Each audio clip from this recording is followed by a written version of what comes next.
This is episode 2 of English at Work series เก่งขึ้นวันละนิดกับภาษาอังกฤษในที่ทำงาน Today I want to share some common use sentences that I have heard people use it really often at work. Okay, today just start with 4 basic sentences. Okay, the short ones, not the difficult ones. All right.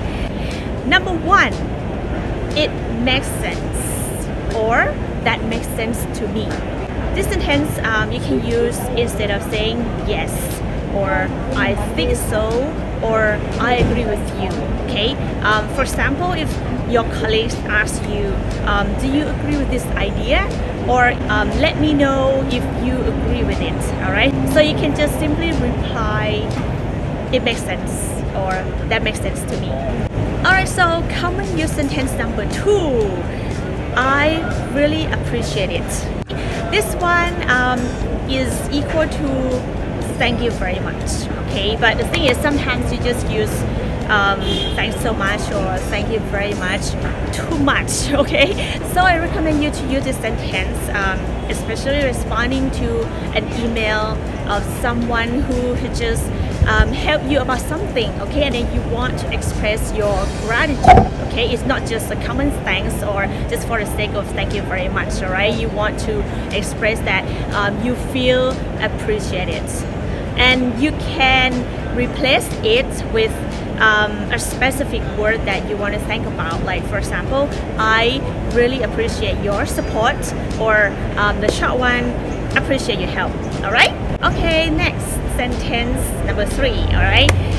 Do you have a moment or do you have a minute? Okay, you can use either one because the meaning is the same. So this is a polite way to ask someone for their help or their time, okay, and then you want to make sure that that person is not busy and they're available to talk to you or discuss to you or go somewhere that you want to ask them what to do, right? And for the answer of this question, let's say someone asks you, do you have a moment?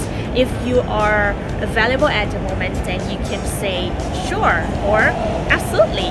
Okay, so if let's say you are busy about something and you need a little bit more time, so you just say just a moment please, okay, or just a minute please, or give me 5 minutes, give me 10 minutes. All right, here comes the last one for today. Basic sentence number 4. Sorry for the short notice. All right, I give you 2 examples to use this sentence. Okay, the first example is, let's say you have made appointment meeting with someone, with your colleague at 10 o'clock. Okay, and then at 9:45, just 15 minutes before the meeting, you have got something else to do, or you're busy and for whatever reason you cannot attend the meeting. So you just quickly send a message to apologize, to your colleague, and then you just end with this sentence, sorry for the short notice. Okay? And another situation is basically when you want to request, something from someone, and then you write an email to your colleague. Let's say you want some data by today, okay, and then you send an email to request the data from that person, and then you just say it would be great if you could send this document as soon as possible, okay, or you can be specific, like please send it by today or this Friday.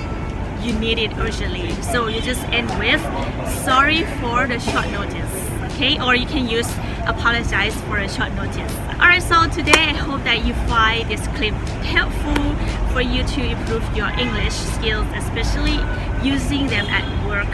And we'll see you again next clip video. Bye bye.